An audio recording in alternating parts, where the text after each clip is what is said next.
السلام علیکم ناظرین، پروگرام ٹاپ سٹوری کے ساتھ میں ہوں عرفان ملک۔ ناظرین، جیسا کہ آپ جانتے ہیں کہ پاکستان تحریک انصاف کی حکومت انتخابات میں بہت بڑی برتری کے ساتھ آئی اور تبدیلی کی بھی 100 دن کے انہوں نے بڑے بڑے دعوے کیے، 100 دن کا منشور پیش کیا جس میں انہوں نے تبدیلی کے بڑے بڑے دعوے کیے، اور ابھی تک ان تمام مسائل جو بھی ابھی تک پاکستان تحریک انصاف کو فیس کرنے پڑ رہے ہیں، جن میں سے سب سے بڑا مسئلہ پاکستان میں تحریک انصاف کو جو درپیش ہے وہ ہے خارجہ پالیسی کا۔ ابھی گزشتہ دن 5 ستمبر کو امریکی وزیر خارجہ مائک پومپیو نے پاکستان کا دورہ کیا، جس میں بہت بڑی بڑی تبدیلیوں کے دعوے اور کولیشن فنڈ کے اوپر بھی بہت بڑی بحث سامنے آئی، دیکھنے میں بھی آئی کافی، اور دوسرے ممالک کا بھی اس پہ کافی رد عمل بھی ہوا۔ پاکستان میں بھی کافی سیاستدان اور تجزیہ کاروں نے اس پر اپنا اپنا رد عمل ظاہر کیا۔ تو آج ہماری ٹاپ سٹوری کی سب سے پہلی ٹاپ سٹوری کا جو سب سے پہلا کوشچن ہے، ہمارے ساتھ موجود ہیں سینئر تجزیہ کار اویس منیر۔ تو آج کی ہم پہلی ٹاپ سٹوری کا پہلا کوشچن بھی یہیں سے شروع کریں گے کہ آیا مائک پومپیو امریکی وزیر خارجہ نے کل ہونے والا پاکستان کا دورہ کیا، اس دورے میں پاکستان کی بہتری اور تعلقات میں کیا چینجز آئیں گی؟ کیا کولیشن فنڈ پاکستان کو دیا جائے گا؟ کیا پاکستان کے آئندہ تعلقات میں بہتری آئے گی؟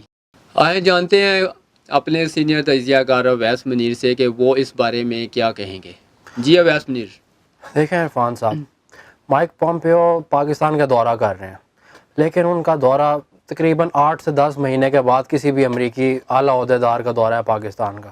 پچھلے 8 سے 10 مہینوں سے تو پاکستان امریکہ کے تعلقات بالکل جمود کا شکار تھے، لیکن بہرحال یہ نئی حکومت بنی ہے۔ یہ نئی حکومت آنے کے بعد ایک تعلقات کی بحالی کی طرف ایک سلسلہ تو شروع ہوا ہے، لیکن اس دورے سے زیادہ امیدیں نہیں رکھی جا سکتی، کیونکہ بہرحال یہ بات تو طے ہے کہ امریکہ اب اس خطے میں پاکستان کو وہ اہمیت نہیں دیتا جو وہ بھارت کو دے رہا ہے۔ بھارت ہی جو ہے نا اس خطے میں مرکزی پالیسی کا اہم کردار ہے امریکہ کے لیے۔ تو امریکہ جو ہے وہ پاکستان کو، افغانستان کی حد تک تو ان کو ضرورت ہے پاکستان کی، لیکن بھارت ان کے لیے زیادہ اہمیت ہے۔ پاکستان کے دورے کے بعد پومپیو صاحب سیدھا بھارت بھی جا رہے ہیں، تو بھارت جا کر ہی جو ہے نا وہاں پہ اہم ترین دفاعی معاہدے بھی انہوں نے کرنے ہیں، لیکن بہرحال پاکستان وہ آ گئے ہیں۔ اچھا ویسے باقی یہ تاثر دیکھنے میں آیا ہے اور باقی ممالک کا بھی اس بارے میں یہ رائے دیکھنے میں آئی ہے کہ پاکستان کو جو فنڈ دیا جا رہا ہے اس کو خیرات کا نام دیا جاتا ہے۔ آیا کہ کولیشن فنڈ کیا پاکستان کو ایک خیرات کی شکل میں دی جا رہی ہے، یا یہ پاکستان اپنا اس کو حق سمجھتا ہے، جیسا کہ پچھلے دنوں ہمارے وزیر خارجہ شاہ محمود قریشی نے بھی اس بارے میں بالکل بیان کہا عرفان کہ صاحب، یہ کوئی خیرات نہیں، یہ ہمارا حق بنتا ہے۔ تو اس بارے میں آپ کیا کہیں گے؟ بالکل آپ صحیح بات کر رہے ہیں عرفان صاحب۔ یہ بات یہ ہے کہ کولیشن سپورٹ فنڈ وہ پیسے ہیں، وہ فنڈ ہے جو امریکہ پاکستان سے جو خدمات حاصل کرتا ہے ان کے عوض میں واپس پاکستان کو پیمنٹ کی جاتی ہے۔ خیرات کا تو اس میں کوئی سوال ہی پیدا نہیں ہوتا، یہ تو مغربی ممالک کا ایک پروپیگنڈا ہے پاکستان کے خلاف۔ پاکستان، امریکہ جو ہے پاکستان کا ابھی تک ایئر بیسز بھی استعمال کر رہا ہے، وہ پاکستان کے جو ہے بندرگاہیں بھی استعمال کر رہا ہے، نیٹو سپلائز بھی پاکستان کے اندر سے ہو کے گزر رہی ہیں۔ اس کے ساتھ ساتھ وہ بے شمار پاکستان کی لاجسٹک خدمات حاصل کر رہا ہے، انہی خدمات کے عوض جو ہے یہ فنڈ پاکستان کو دیتا ہے۔ تو جب وہ پاکستان کو یہ سب کچھ، اگر وہ پاکستان کو یہ کولیشن فنڈ دے رہا ہے تو اس کا مطلب تو یہ ہوا کہ وہ پاکستان کو جو کچھ اس کی سول ایویشن یوز کی جا رہی ہیں، ان کی راہیں اور ان کی راہداری جو یوز کی جاتی ہے اور باقی جو بھی فیسلٹیز ان کو دی جا رہی ہیں، تو وہ ان کے عوض ایک ٹیکس پے کر رہے ہیں۔ ہاں جی بالکل، یہ اس کا ٹیکس پے کر رہے ہیں، تو پھر امریکہ پاکستان پر پریشر کس چیز کا ڈال رہا ہے؟ یہ بس آپ سمجھ لیں ایک سپر پاور کا تکبر ہے، غرور میں ہے۔ وہ سمجھتے ہیں کہ اگر ہم یہ پیسے نہیں دیں گے تو پاکستان ہمارے بغیر چل نہیں سکتا۔ اچھا ویسا امریکی وزیر خارجہ پومپیو صاحب جو پاکستان آنے سے پہلے انہوں نے وہاں سے ایک بیان بھی جاری کیا جو کہ پاکستان کو بڑی سخت قسم کے الفاظ بھی استعمال کیے گئے، اور ان کو مطلب یہ بھی کہا گیا کہ دہشت گردوں کی آپ مدد کر رہے ہیں۔ تو اس بارے میں آپ کیا کہتے ہیں کہ اس بیان کا پاکستان پر کیا تاثر پڑا، یا اس بیان کے باوجود کیا پاکستان آنے سے پہلے پومپیو کے بارے میں کیا سافٹ کارنر رکھتے تھے، یا آیا کہ اس بیان سے پاکستان کا امیج آپ کہاں پہ دیکھ رہے ہیں؟ کہ سافٹ کارنر تو پومپیو صاحب کے لیے پاکستان کا کوئی نہیں تھا. ابھی بھی اگر آپ تصاویر دیکھیں ان کے دورے کی تو پاکستان کے ایئرپورٹ پہ کسی بھی پاکستان کے حکومتی اعلیٰ عہدیدار نے ان کا استقبال نہیں کیا. جبکہ پاکستان کے بعد وہ بھارت گئے ہیں تو بھارت میں جو ہے نا بھارتی حکومت آدھی حکومت ان کے استقبال کے لیے کھڑی تھی ایئرپورٹ پر. اس سے ثابت ہوتا ہے سافٹ کارنر تو کوئی نہیں تھا پاکستان کا. لیکن بہرحال جو ہے نا انہوں نے جو پاکستان آنے سے پہلے جو دہشت گردوں سے متعلق بیان دے دیا, یہ بہرحال پاکستان کو ایک دباؤ میں لانے کی کوشش تھی. وہ پاکستان کو دباؤ میں لانا چاہتے تھے تاکہ وہ چاہتا امریکہ یہ ہے کہ پاکستان کو جو ہے نا افغانستان میں استعمال کیا جائے اور جو امریکہ کے مفادات ہیں افغانستان میں ان کا تحفظ پاکستان یہ کرے. بھی دیکھنے میں آیا اور تجزیہ کار نے بھی بہت سے اس بارے میں سوالات اٹھائے ہیں کہ اس ملاقات میں جو اہم ملاقات ہوئی ہے جو وزیر اعظم صاحب سے بھی ہوئی اور چیف آف آرمی اسٹاف سے بھی کی, کہ سننے میں یہ آیا کہ اس میں بہت سے امریکہ نے اپنے مطالبات بھی کیے ہیں. تو وہ کیا مطالبات ایسے ہو سکتے ہیں یا کیا ایسے اہم مطالبات تھے جو پومپیو صاحب نے سامنے رکھے ہیں؟ ذرائع تو یہی بتا رہے ہیں کہ جو ہمیں اندرونی خبریں ملی ہیں ان کے مطابق تو ذرائع کا یہی کہنا ہے کہ ایک مطالبات کی لمبی فہرست ہے جو پومپیو صاحب نے پاکستانی حکومت کے حوالے کی ہے. ان میں انہوں نے جو ہے دہشت گردوں کے خلاف فیصلہ کن کارروائی کا مطالبہ کیا ہے. حقانی نیٹ ورک کا خصوصی طور پہ انہوں نے نام لیا ہے. اس کے ساتھ ساتھ وہ یہ بھی چاہتے ہیں کہ کسی بھی طرح پاکستان افغان طالبان کو سمجھتے ہیں کہ اگر وہ یہ سارے مطالبات کر رہے ہیں کہ ہم حقانی نیٹ ورک کو ختم کرنا چاہتے ہیں, یا پھر جیسا کہ پومپیو نے آنے سے پہلے اپنے بیان میں کہا کہ ہم پاکستان دہشت گردوں کی مدد کر رہے ہیں, تو آپ کیا سمجھتے ہیں کہ یہ پھر کیا اسی مطالبات کی جو کڑی اسی ان کے بیان کے ساتھ نہیں جا کر ملتی؟ جی بالکل, وہی پاکستان کو جیسے میں نے پہلے کہا کہ دباؤ میں لانے کا ایک سلسلہ ہے. پاکستان کو دباؤ میں لانا چاہتے ہیں تاکہ پاکستان افغانستان میں ان کے مفادات کا خیال کرے. لیکن بہرحال اب پاکستان اور امریکہ کے مفادات اس خطے میں اب ملتے نہیں ہیں. امریکہ چاہتا ہے کہ کسی طرح وہ افغانستان کے اندر جنگ جاری رہے اور وہ اپنے یہاں پہ مستقل اڈے رکھ سکے جس سے وہ روس, چین اور دیگر ممالک. آپ کیا سمجھتے ہیں کہ پاکستان کا اس بارے میں کیا جواب ہوگا یا پاکستان نے اس بارے میں کیا جواب دیا؟ پاکستان کا جواب تو کافی کلیئر ہے. پاکستان نے تو صاف طور پہ امریکہ کو بتا دیا کہ پاکستان جہاں تک ہو سکتا ہے ان کی مدد افغانستان میں کرے گا اور کر رہا ہے. لیکن بہرحال ہر مطالبہ امریکہ کا ماننا پاکستان کے بس میں نہیں ہے اور نہ ہی پاکستان کرے گا. اچھا, تو آپ کیا سمجھتے ہیں کہ افغانستان میں اس ملاقات سے کچھ بہتری آئے گی یا پاکستان افغانستان کے مسائل کو حل کرنے میں پومپیو کا پورا ساتھ دیں گے؟ جی بالکل, بہتری کی کچھ امید تو رکھی جا سکتی ہے. اگر دونوں ملکوں میں اگر تعاون ہے اور انٹیلیجنس شیئرنگ ہے اس کے عمل میں بہتری آتی ہے اور اس عمل کو بہتر کیا جاتا ہے تو ظاہر ہے سیکیورٹی صورتحال افغانستان کی بہت خراب ہے, تو اس میں بہتری تو آ سکتی ہے. انٹیلیجنس معلومات کے تبادلے سے دہشت گرد حملوں کو روکا جا سکتا ہے.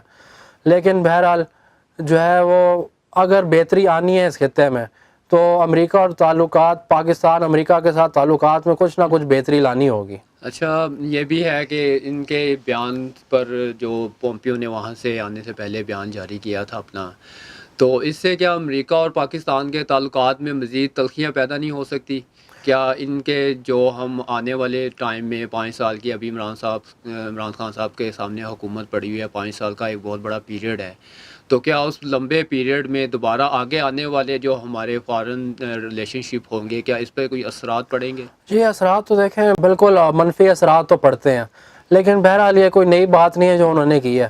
امریکہ کی طرف سے پاکستان کو دھمکیوں کا سلسلہ تو اب 7-8 سالوں سے جاری ہے, اس لیے منفی اثرات پڑتے ہیں. لیکن بہرحال وہ پاکستان آ گئے, ملاقاتیں ہوئی ہیں, اس لیے جو ہے بہرحال ایک حد تک تو منفی اثر پڑے گا, لیکن بہت زیادہ جو ہے نا تلخی مزید بڑھنے کی امید فی الحال تو نظر نہیں آ رہی. نیب میں نندی پور کیس میں بابر روان جو کہ ابھی عمران خان صاحب نے ان کو ایک بہت اہم عہدہ دیا تھا, تو انہوں نے اس پر اپنا استعفیٰ کل پیش کر دیا ہے اور دعویٰ انہوں نے یہ دائر کیا ہے کہ میں قانون کی پاسداری ہے اس کا میں احتساب اپنے سے شروع کرنا چاہتا ہوں. اور نندی پور پروجیکٹ کو سامنے رکھ کے انہوں نے یہ اپنا بیان دیا ہے کہ جب تک میں ان نیب کے الزامات سے اپنے آپ کو بری نہیں کر دیتا تب تک میں اپنے اس عہدے سے اپنے آپ کو مستعفی سمجھوں گا.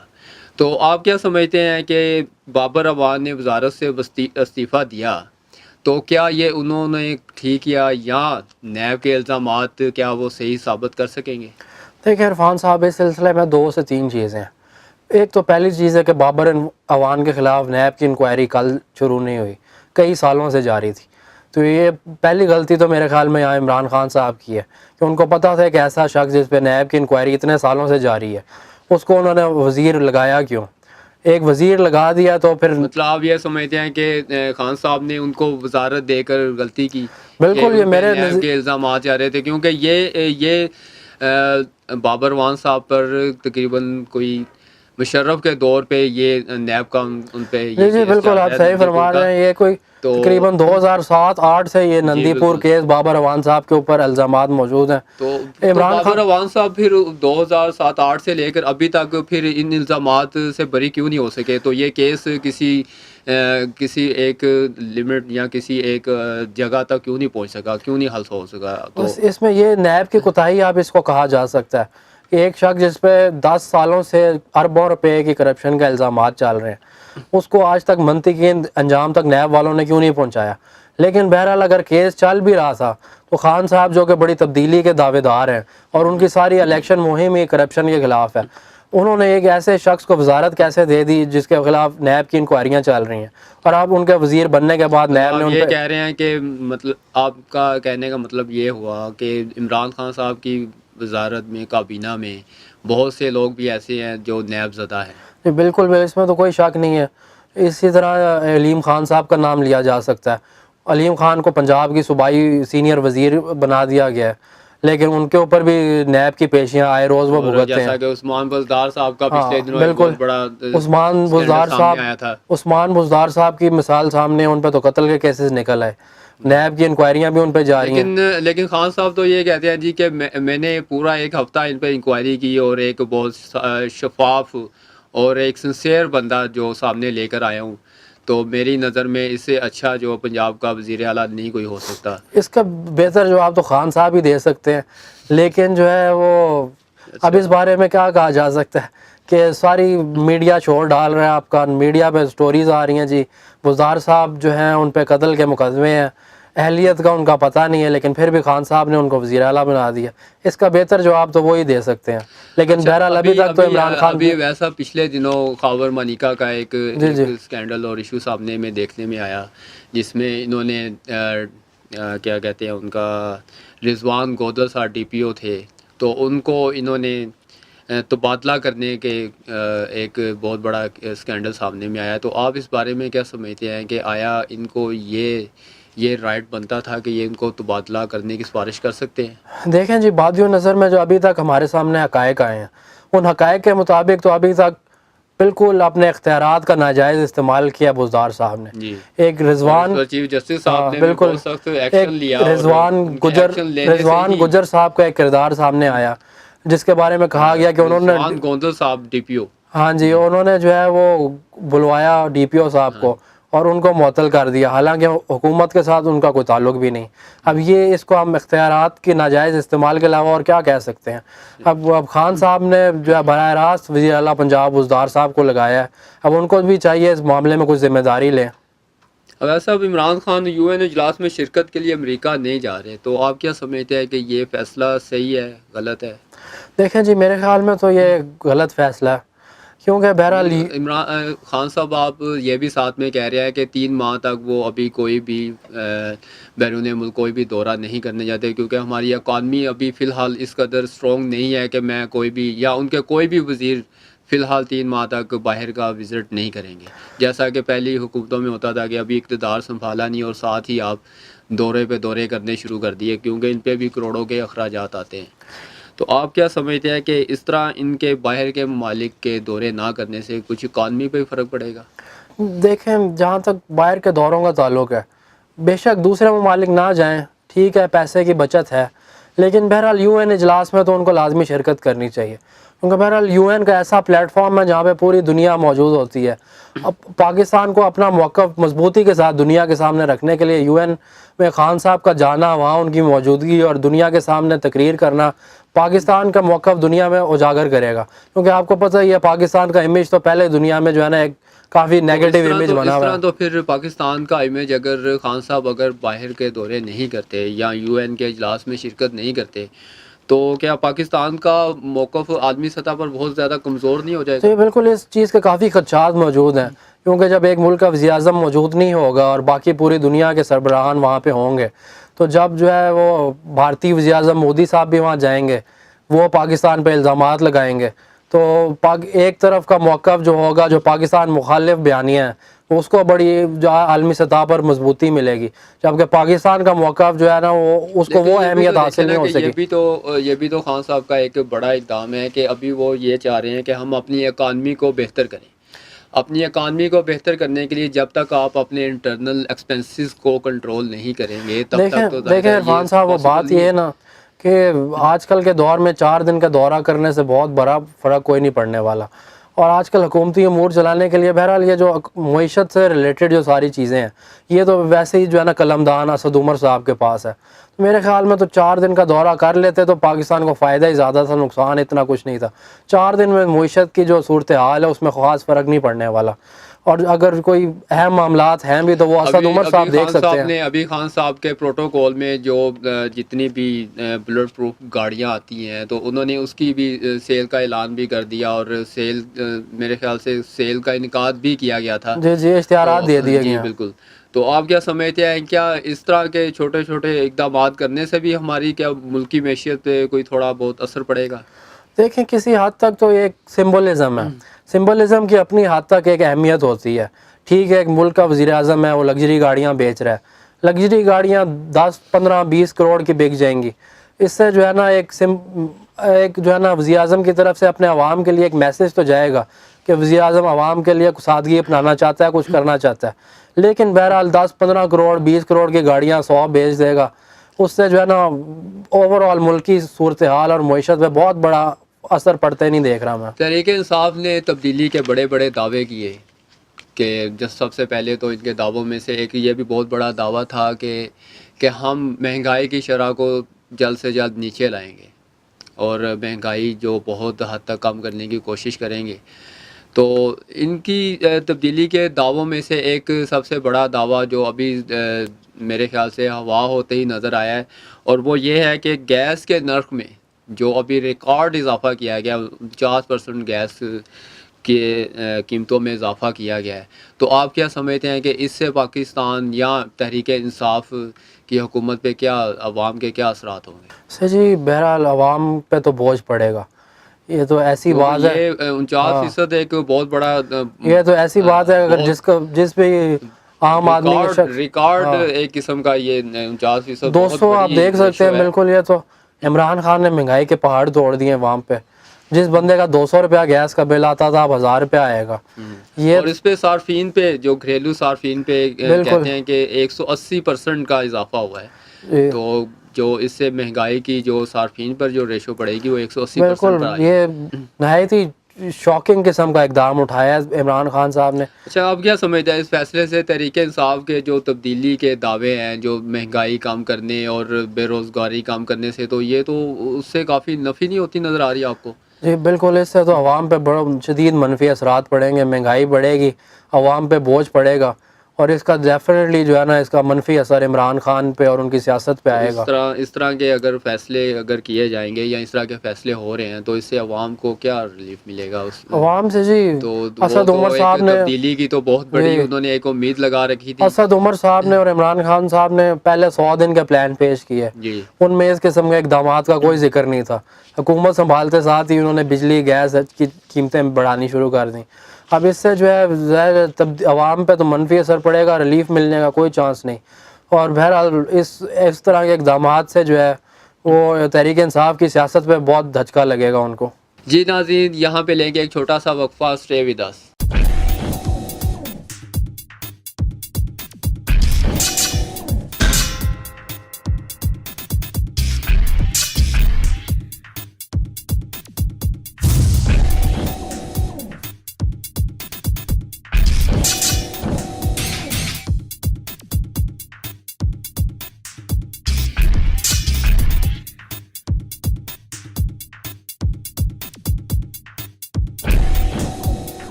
جی ناظرین، welcome back program top story کے ساتھ.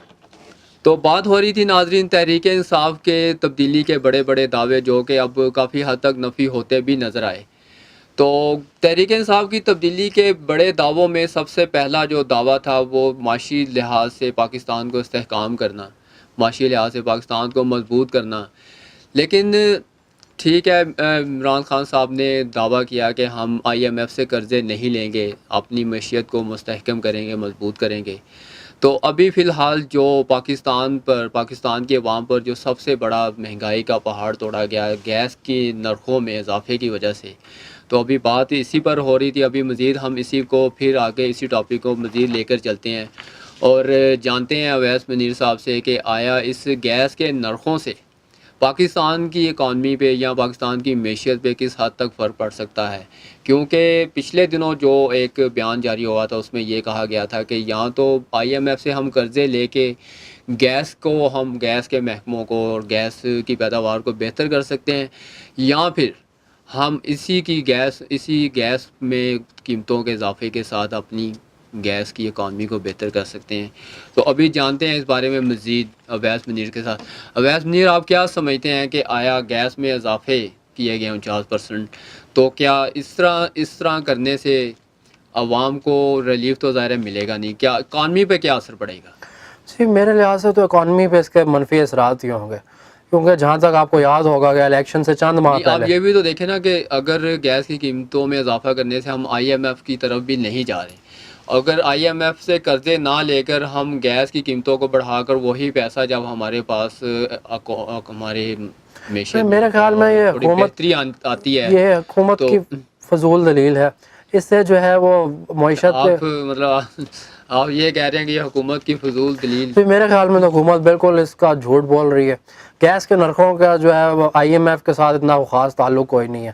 IMF کے پاس پاکستان کے جو ہے نا فورن ریزروز کم ہو رہے ہیں، ان کو سٹیبل کرنے کے لیے IMF سے قرضہ لینا ہے. گیس کے نرخوں کا اس سے تو مجھے تو دور دور تک کوئی لینا دینا نظر نہیں آتا. اس لیے مجھے تو اس میں منفی اثرات ہی نظر آ رہے ہیں. جہاں تک آپ کو اگر یاد ہو، اگر الیکشن کیمپین سے الیکشن ہونے سے چند ماہ پہلے اسد عمر صاحب پریس کانفرنسیں کرتے ہوئے کہتے تھے کہ جی پاکستان کے جو ہے نا روپیہ اس لیے کم ہو رہا ہے کیونکہ ٹریڈ ڈیفیسٹ بہت بڑھ گیا ہے. اور ٹریڈ ڈیفیسٹ کیوں بڑھ گیا؟ کیونکہ پاکستان کی ایکسپورٹ کم ہو رہی ہے. اور ایکسپورٹ کم ہونے کی وجہ وہ یہ بتاتے تھے کہ بجلی اور گیس کی قیمتیں بہت زیادہ ہیں، جس کی وجہ سے پاکستان کی جو ہے نا ایکسپورٹ مہنگی ہوتی ہے اور اس کو جو ہے نا وہ انٹرنیشنل مارکیٹ میں خریدتا نہیں ہے، اس لیے کم ہو گئی ہے. تو اب اگر یہ ان کا لاجک دیکھا جائے چند ماہ پہلے کا، تو آپ اگر گیس اور بجلی کی قیمتیں بڑھائیں گے تو اس سے ایکسپورٹ کیسے بڑھے گی اور اکانومی کیسے بہتر ہوگی؟ اکانومی اگر ظاہری سی بات ہے، اگر خان صاحب اگر گیس کی قیمتیں بڑھا کر اس سے جو پیسہ آ رہا ہے گیس کی اضافی قیمتیں حاصل کرنے سے، تو کیا اس سے ہماری اکانومی پہ تو اثر پڑے گا نا؟ اس سے تو مجھے غریب کی اکانومی خراب ہوتی زیادہ لگ رہی ہے. ملک کی اکانومی مجھے اس سے بہتر ہوتی نظر نہیں آ رہی. اس لیے آپ اس کو اگر آپ چاہتے ہیں، آپ تعریف کرنا چاہتے ہیں حکومت کی، تو آپ کی مرضی، لیکن مجھے تو اس سے نقصان ہی نقصان نظر آ رہا ہے. مطلب آپ یہ سمجھ رہے ہیں کہ ابھی تک جو تبدیلی کے اتنے بڑے بڑے دعوے کیے جا رہے ہیں ان میں کافی حد تک اب نفی ہوتا ہوا نظر آ رہا ہے؟ بالکل، یہ مجھے تو بالکل اپنے دعووں کے متضاد. عمران خان صاحب حکومت سے پہلے لیکن یہ بھی تو دیکھیں نا کہ ساتھ میں خان صاحب نے پیٹرول کی قیمتوں میں بھی کافی حد تک کمی کی ہے. جو ابھی دیکھیں حکومت کی شروعات ہے، ابھی حکومت کو بیٹھے 15 سے 20 دن ہی ہوئے ہیں، تو اتنی دنوں میں اتنے بڑے بڑے سٹیپس لینا یہ بھی کوئی آسان نہیں ہے. جبکہ پچھلی حکومتوں نے آتے ہوئے کبھی بھی فوراً سے اس طرح کے اقدامات نہیں کیے تھے جس سے عوام کو ریلیف مل سکے. تو یہ اقدامات بات آپ کی بھی ٹھیک ہے، حکومت کو بھی وقت دینا چاہیے. 15 سے 20 دن میں ہم حکومت کی کارکردگی کو ہم جانچ نہیں یہی سکتے. بات ہے لیکن کہ حکومت کو بہرحال یہ بھی اقدام سے عوام کو نقصان ہوگا. خان صاحب کو ذرا جو ہے وہ سنبھل کر چلنے کی ضرورت ہے. یہی نہ ہو کہ چند ماہ میں جو ہے نا ان کی مقبولیت کا گراف بہت تیزی سے نیچے آ جائے.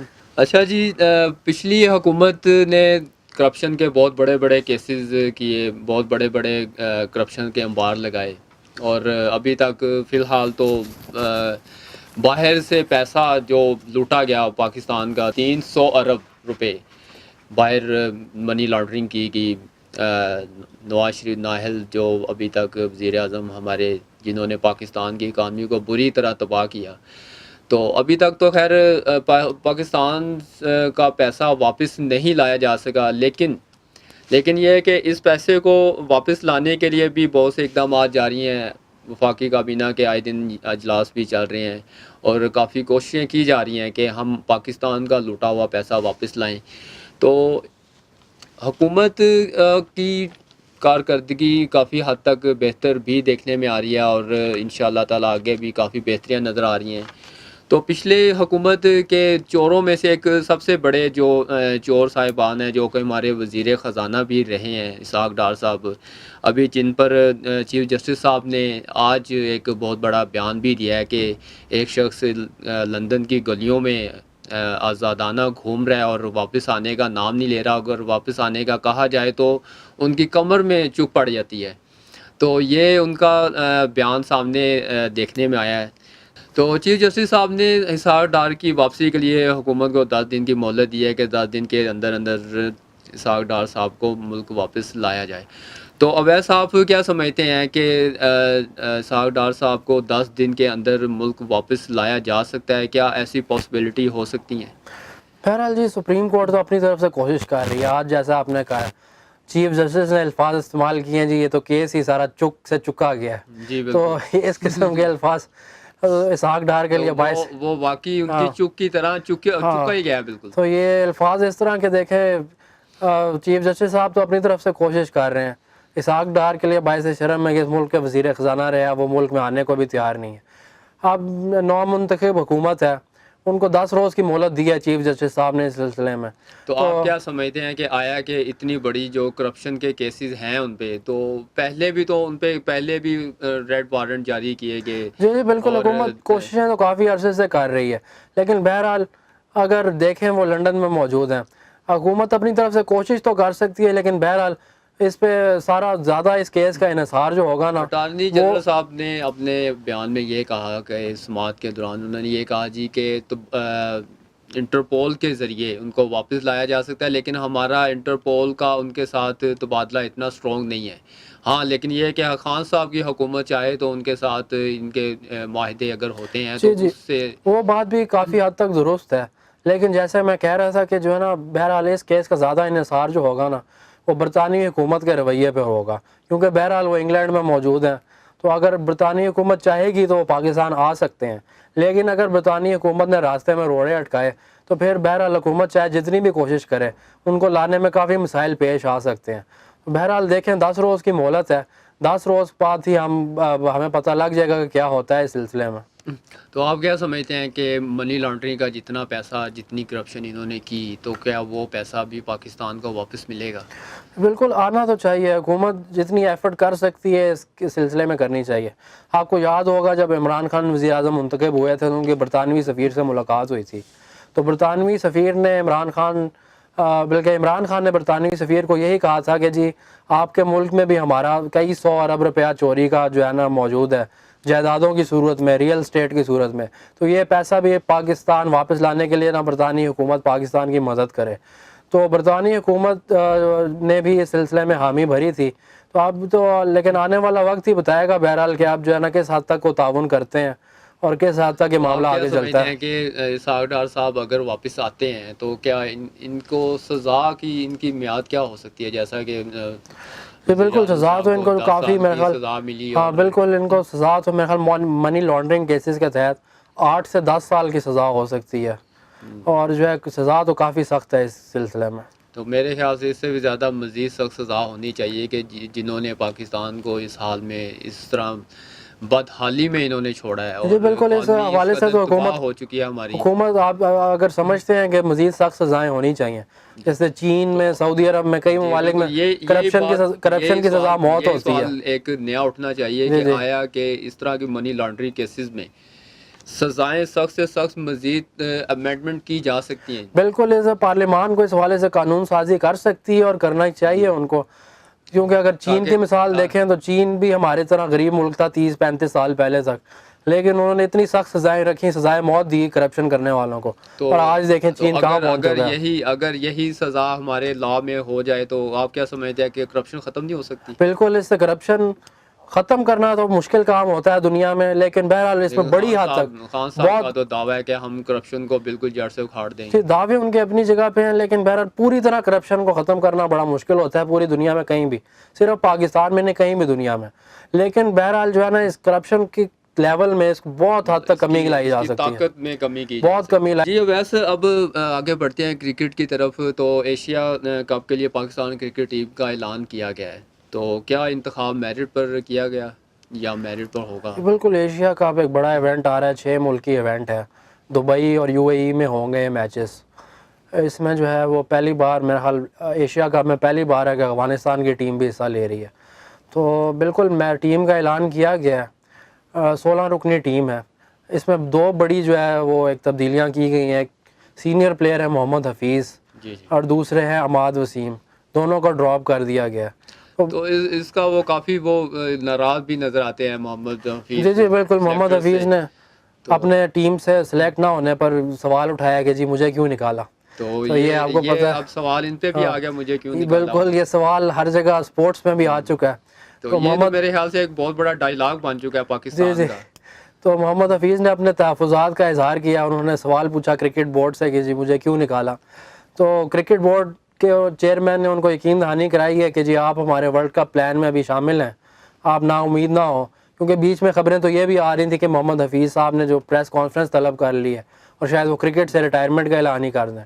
لیکن بہرحال تو آپ کو کیا لگتا ہے وہ ریٹائرمنٹ کا اعلان کر سکتے ہیں ایک اتنی سی بات پہ؟ لگ تو رہا تھا، خبریں ایسی اطلاعات سامنے آئی تھیں کہ وہ شاید کر دیں، لیکن اب کرکٹ بورڈ کی طرف سے ان کو کوئی یقین دہانی. ہمارے پاکستان کرکٹ ٹیم کے ایک بہت اچھے کھلاڑی ہیں اور انہوں نے ہسٹری میں بھی بڑے اچھے میچز کھیلے اور پاکستان کو جی بالکل، یہ حالیہ گزشتہ برس چیمپئنز ٹرافی جتوانے میں ان کا کافی اہم رول تھا پاکستان کو. پرفارمنسز تو ان کی بڑی اچھی رہی ہیں. عماد وسیم کو کیوں ڈراپ کیا گیا، اس میں کیا ریزن؟ عماد وسیم کا دیکھیں ان کے فٹنس مسائل کافی عرصے سے چل رہے ہیں. پچھلے سال اکتوبر سے ان کو ٹیم سے ڈراپ کیا گیا تھا، فٹنس کی بنا پر وہ باہر ہوئے تھے. پرفارمنس ان کی ٹھیک تھی لیکن بہرحال فٹنس پہ انہوں نے توجہ نہیں دی. اور ابھی بھی سننے میں جو آ رہا ہے یہی ہے کہ جی 2 سے 3 بار ان کو فٹنس ٹیسٹ کا چانس دیا گیا جس کو وہ 3 دفعہ بھی کلیئر نہیں کر سکے. تو اس وجہ سے انضمام الحق صاحب نے اپنی پریس کانفرنس میں یہ بتایا کہ جی فٹنس کی وجہ سے ان کو باہر کیا گیا، کیونکہ فٹنس پہ اب جو ہے نا کرکٹ بورڈ کوئی سمجھوتا نہیں کرے گا. کہ یہ ایک متوازن اسٹیبل اسٹرانگ ٹیم ہے؟ ٹیم جی زیادہ تر ماہرین تو یہی کہہ رہے ہیں کہ یہ کافی بہتر ٹیم ہے، لیکن ایک چیز بہرحال ایک پوائنٹ ہے جو کسی کو ابھی تک سمجھ نہیں آ رہا کہ میچز ہم نے کھیلنے ہیں دبئی اور یو اے ای میں، جہاں پہ جو ہے نا پچز زیادہ تر بیٹسمین یا پھر اسپنرز کے لیے بہتر ہوتی ہیں. اس ٹیم میں پاکستان نے 6 فاسٹ بالر کھلا دی ہیں، تو اب 6 فاسٹ بالرز کے ساتھ کیا پرفارمنس ہوگی یہ تو اب دیکھنے میں پتہ لگے گا. لیکن بہرحال اوور آل اگر دیکھا جائے تو ٹیم بہتر ہی لگ رہی ہے. اچھا، پاک بھارت میچ سے کیا آپ سمجھتے ہیں، کیا امیدیں ہیں؟ جی پاک بھارت میچ ہر دفعہ بہت بڑا میچ ہوتا ہے، ہائپ بڑی، اور بھارت کے ساتھ تو ویسے بھی ہمارا میچ ہے کہ وہ جنگ کی شکل اختیار جی بالکل. میچ پاک بھارت کا جب بھی شروع ہونے سے پہلے بڑی ہائپ کریٹ کر دی ہے، سارا میڈیا اسی کام پہ لگ جاتا ہے. تو جو ہے میچ سے امیدیں ہر دفعہ بڑا سنسنی خیز میچ ہوتا ہے، بہت زیادہ ہوتا ہے جی بالکل.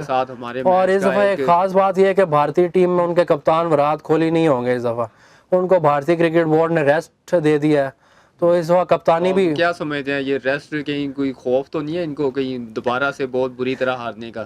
یہ تو اب اس بارے میں تو بھارتی بورڈ ہی بہتر بتا سکتا ہے، لیکن بہرحال ان کے مطابق تو ان کو ریسٹ دیا گیا ہے. لیکن اب خوف ابھی کوئی پتہ نہیں، کچھ کہہ نہیں سکتے. کیا پتا جو آخری بار ان کا حشر ہوا تھا پاکستان کا چیمپئنز ٹرافی میں، اسی وجہ سے وراٹ کوہلی صاحب نہیں چاہتے کہ میں دوبارہ سے اتنی بری شکست کا سامنا کروں. جی بالکل. کیپٹنسی بھی جو ہے اس بار روہت شرما کے ذمہ لگا دی انہوں نے، تو دیکھیں اب کیا ہوتا ہے. لیکن بہرحال خوف بھی جو ان کے ساتھ آخری دفعہ ہوا تھا تو خوف بھی ان کو ہو سکتا ہے، بالکل ہو سکتا ہے. جی ناظرین، پروگرام ٹاپ سٹوری کے ساتھ ہمارے پروگرام کا وقت ہوتا ہے یہیں پہ ختم. اپنے نیکسٹ پروگرام میں نئی ٹاپ سٹوری اور نئی معلومات کے ساتھ پھر سے حاضر ہوں گے. تب تک کے لیے مجھے اور اویس منیر کو اجازت دیں. اللہ حافظ.